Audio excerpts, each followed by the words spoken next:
I was standing at the cash register and had just finished checking out a long line at the express lane, and my boss came up behind me and said, "Hey, I'd like to chat with you for a minute." Called me into the office where my boss was there and my boss's boss was there, and usually this is not a good scenario.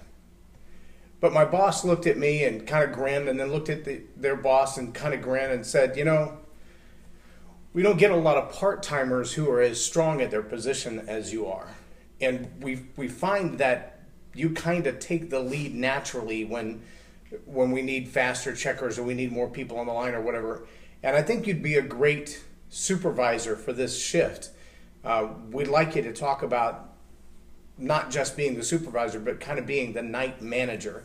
So it would mean that you would put people in the right place. You would step in from time to time when they are backed up and need a faster person on the register. But you would also be responsible for all of the people checking in and checking out. You'd be responsible for counting their tills at the end of the night, making sure that the store balances, make sure that everybody gets out and gets locked up on time and all that other stuff. And it does come with about a 50% raise over what you have now. Not a bad offer, with one exception. I was already working a 40 or 50 hour week at a full-time job, and then had this part-time job in addition to that. And when all of those things come together, that meant about 70 to 80 hours each week away from home. And when they made the offer financially, I said, you know, here's my first challenge with it. Number one, it's a lot of money to be offered. And I'm flattered that you would consider me qualified for that position. And I'm kind of excited about the idea. But when I'm honest about what that means for 2 months from now, 6 months from now, 2 years from now, 5 years from now, my boys at home were 6 and 7 at the time. And I thought, that's an absolute travesty. Even if I did put a lot of money in the bank and give them great Christmas presents and update their toys and whatever else as soon as possible, there's no amount of money that's going to buy back the time with my young boys or my girls.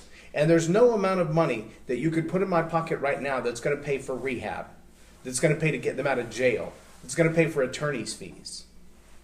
And I say all that to say there are many times in our lives, over the course of our lives, that we make decisions that are honestly very temporary decisions. They're small decisions. They're decisions that don't look into the future about how we're choosing to spend our time. Now let me add to that a little bit and say, when we don't track what we do every day, if you can't mentally look back yesterday and say, okay, so I got up at this amount of time, at this time on the clock, and I spent this amount of time doing this thing, whether it's getting dressed or getting ready or eating breakfast or exercising or reading a good book, or whatever it is, I spent this amount of time doing it. And then the next thing I did was this, and I spent this amount of time. And then the next thing I did was this, and I spent this amount of time. If you can't measure those things of the time that you use, then literally time will sift away from you, like they say, sands through the hourglass of time, and it will vanish. And time you cannot get back. There are a lot of natural resources that we argue over. Oil and animals and green grass and trees, and have we paved too much of our earth, or are we eating up all the natural resources of the Amazon jungle? And all of those things are very important decisions that we as humans on this planet have to make. But the one thing that you have an extremely limited resource of is your time. And when that's gone, you're done. When you look at a minute in front of you, understand that you will never get that minute back again. And what you do with that minute, those 60 seconds, could change your destiny or the destiny of hundreds, if not thousands of others. When you begin to take that magnitude and realize, like the penny or the dime that you picked up off the ground, that minute has an exchange rate.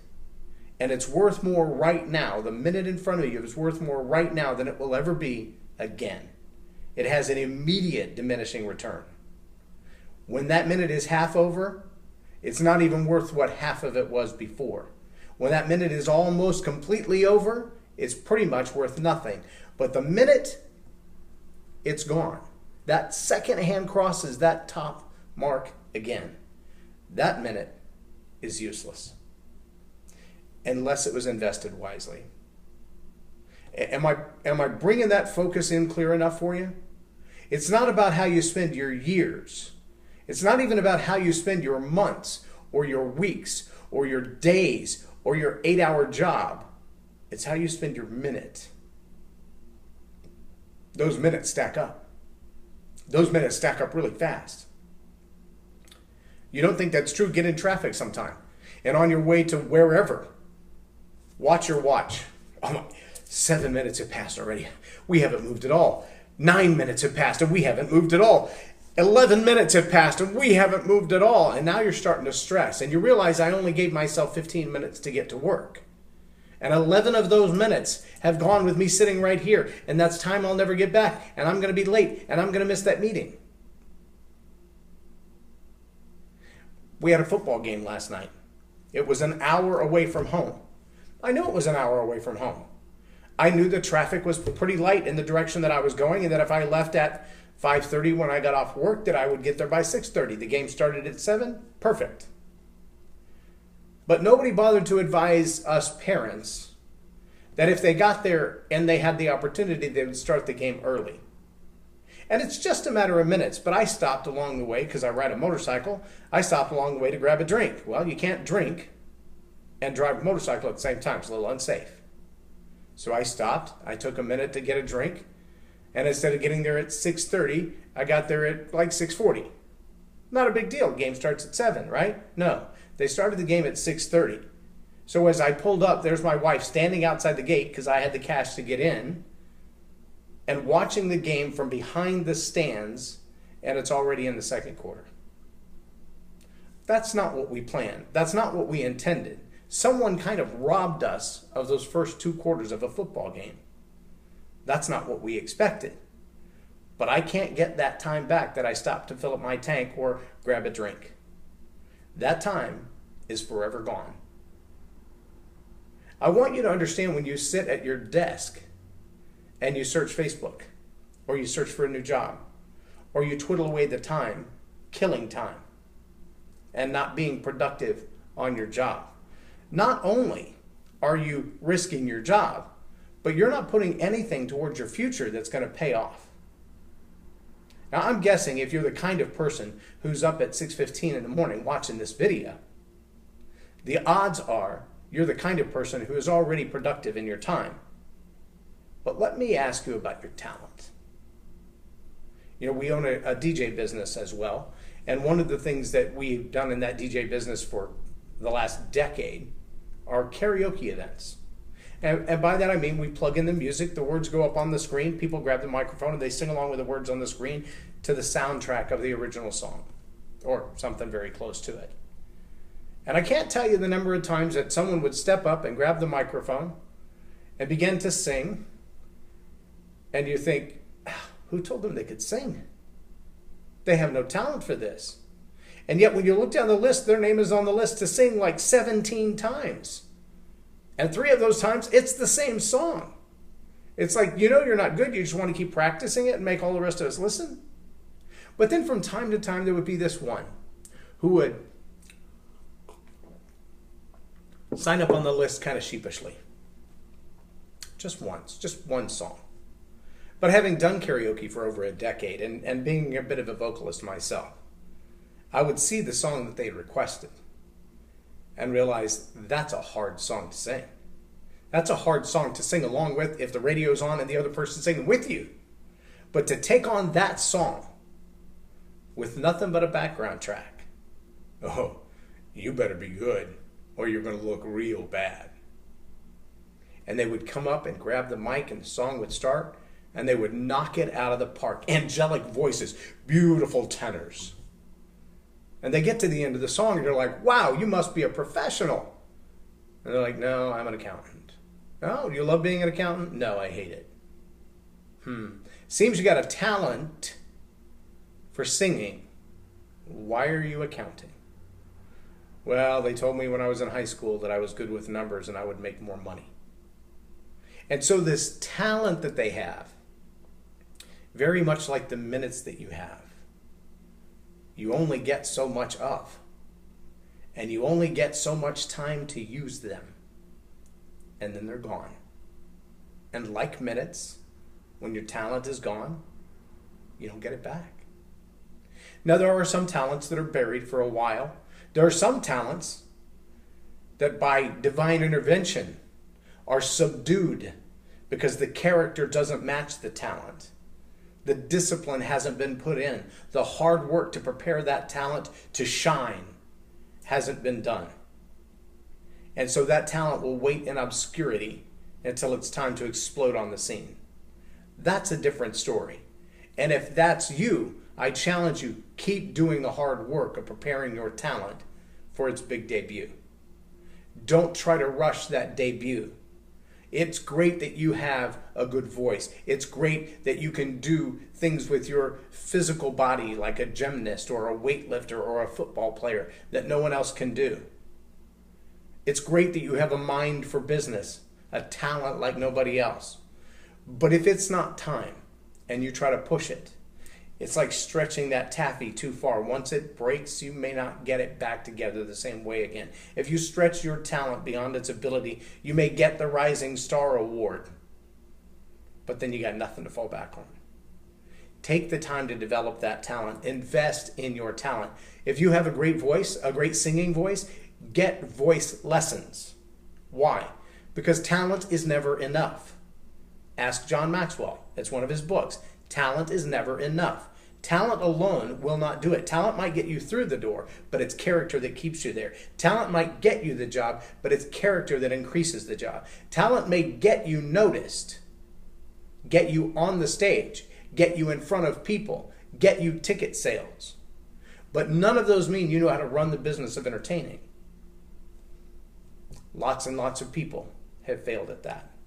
How many vocalists, artists do we know that have died broke? That have not learned how to manage the empire of their talent. It's one thing to have a talent, it's another thing to manage that talent, to prepare yourself for what comes with that talent, for the fame and the fortune that may follow that talent. Get your character right first, then let your talent shine. But by all means, let your talent shine. Don't put it in the back of the closet while you're making a career.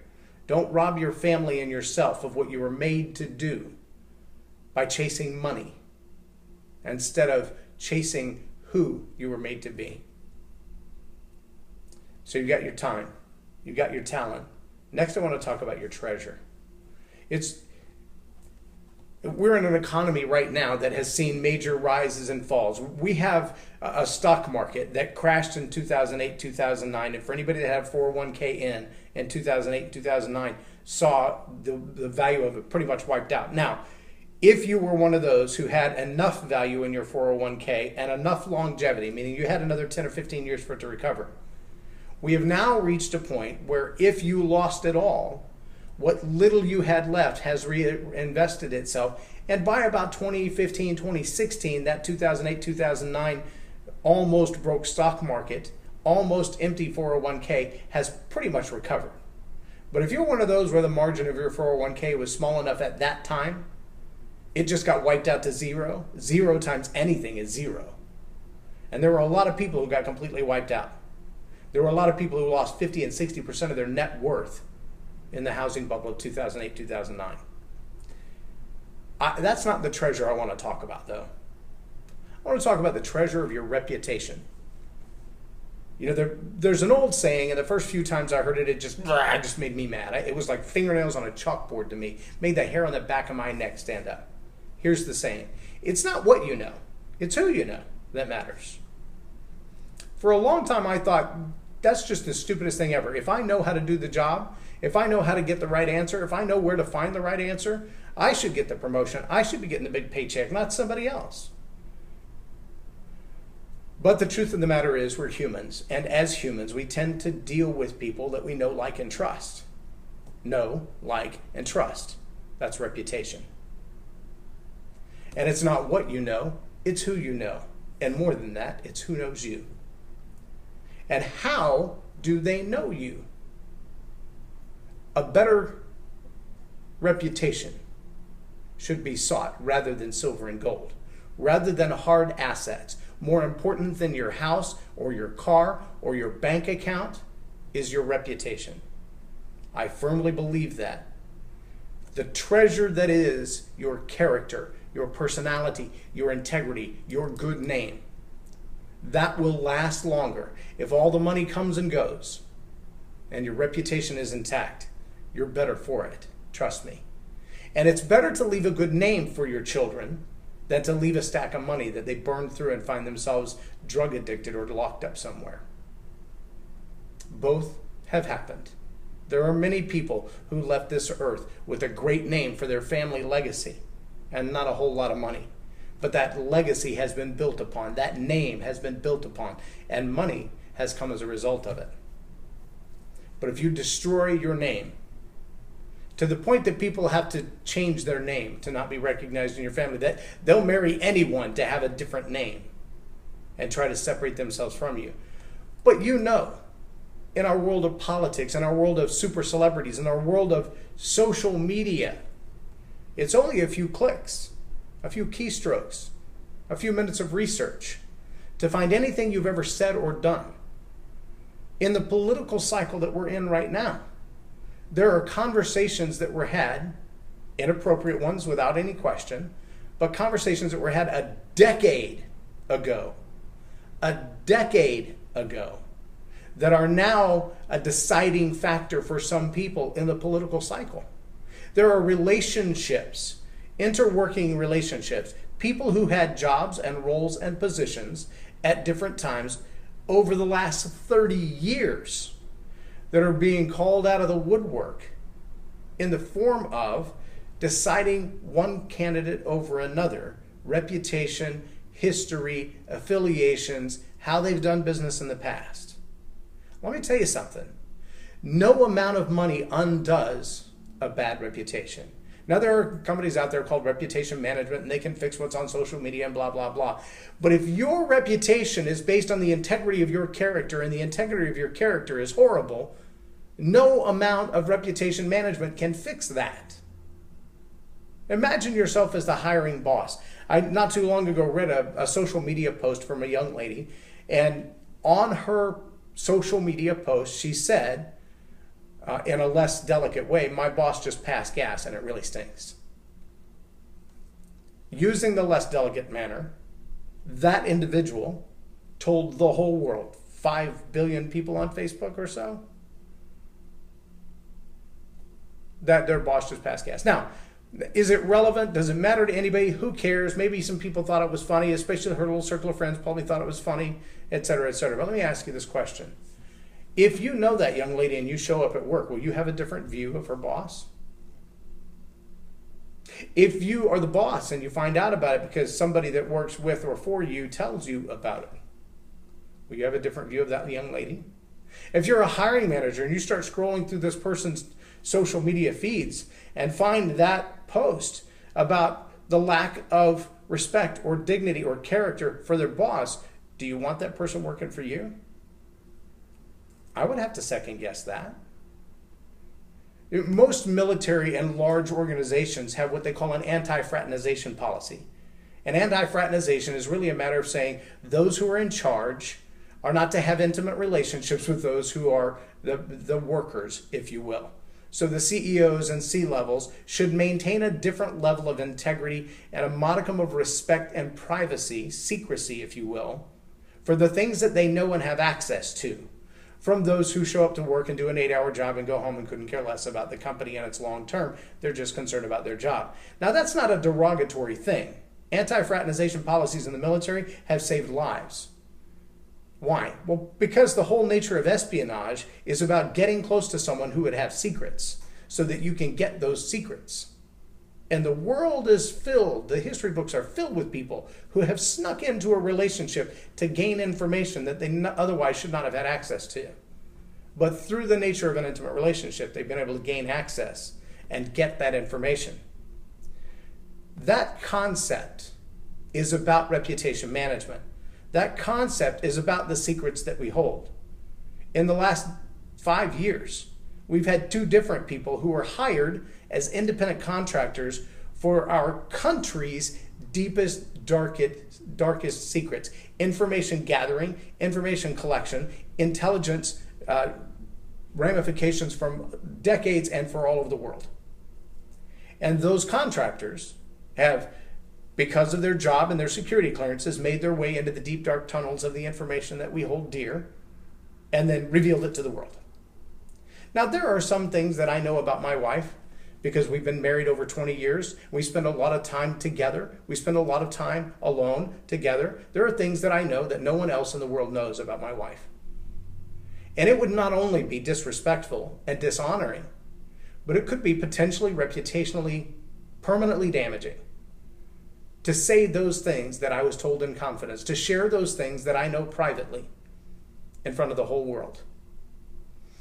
And if you don't have enough character to know who you can trust with your deepest, darkest secrets, you need to work on that yesterday.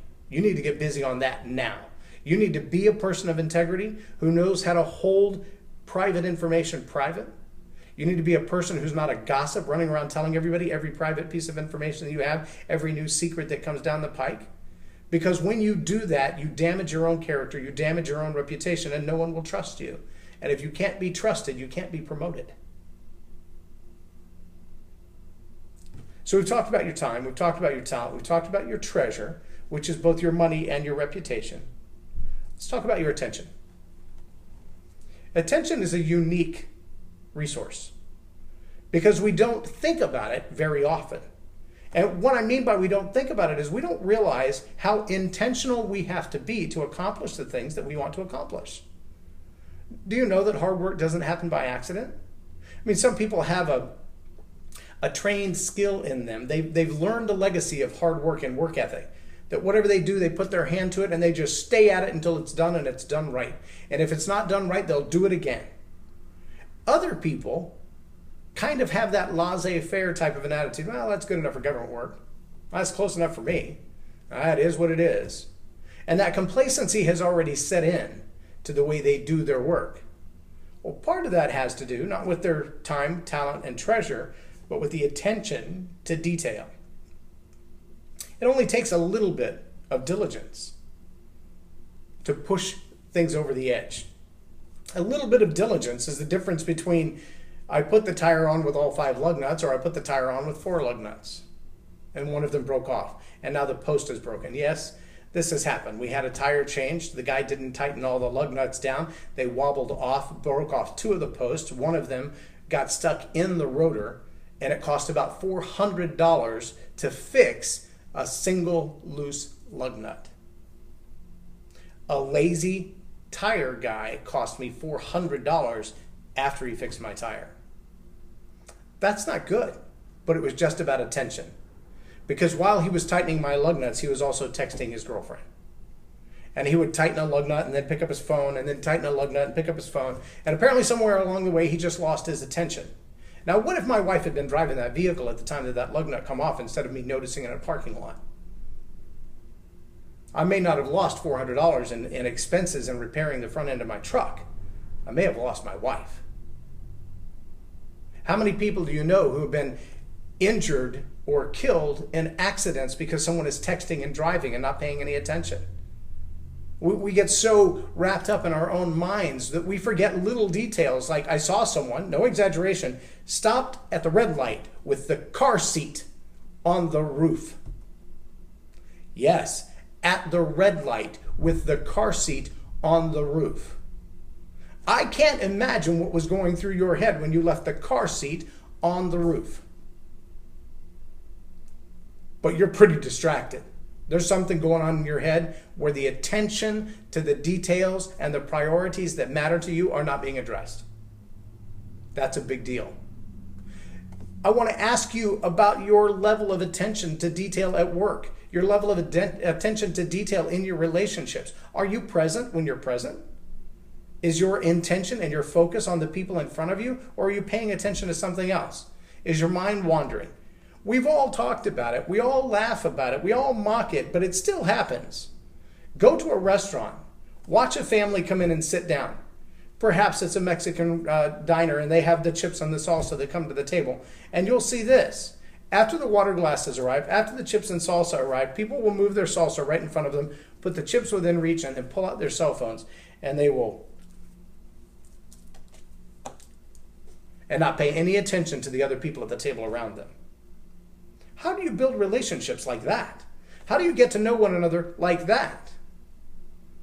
I'm not sure that's the way our relationships are supposed to be.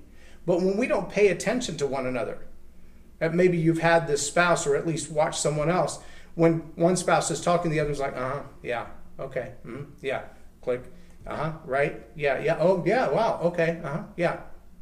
And they're not paying any attention to the conversation that's going on. We mock that sometimes because we'll say something absolutely ridiculous just to see if they respond. Oh, yeah, that's incredible. The cat was in the dryer. Okay, awesome. Yeah, okay. We have to pay attention. Pay attention to our talents. Pay attention to our treasure. Pay attention to how we invest our time. Pay attention to the task at hand, whether that's driving or writing a report or speaking to a crowd or spending time with your children or spending time with your significant other. Pay attention. It's the least expensive investment you'll ever make. But not making the investment of attention could be the most costly decision you'll ever make as well. There was a story, and I'll close with this story. It's a story of a plane that went down, and I believe it was in the late 70s. 200 and something people on board actually died in this crash. And as the plane was crashing, the argument in the cabin was whether or not the landing gear was down. Now, they kept staring at the little light on the dashboard to determine whether or not the landing gear was down. Now, a big aircraft doesn't have mirrors, but they didn't think to have the conversation, hey, let's fly the plane over the runway. We'll let someone else tell us if the landing gear is down. If it's not, we'll deal with it in another way. Instead, the cockpit got into the argument because the little light wasn't on. How tragic would it be to know that someone's lack of attention to detail when they tested all the instruments before that aircraft took off, that a 75-cent light bulb, is the reason that plane hit the ground? Not because the landing gear didn't come down and lock in place, but because the light bulb didn't light up. Attention to detail. It's a big, big deal. Your time, your talent, your treasure, and your attention are things that you will spend and never get back. If you waste them, they cannot be replaced. They are the most precious natural resources on earth. Not oil, not diamonds, not gold, not silver. I dare to say not even the food supply is as important to your life and the quality of your life. If you want to live a more excellent life, you've got to pay close attention to detail with your time, talent, treasure, and attention. Let's see, what page are we on? The chapter is chapter 12. It begins on page 145. The questions are on page 152. There's only 3 of them. They're really simple. All I ask is that you make a list of the 10 repeated activities of your day. So consider an entire week.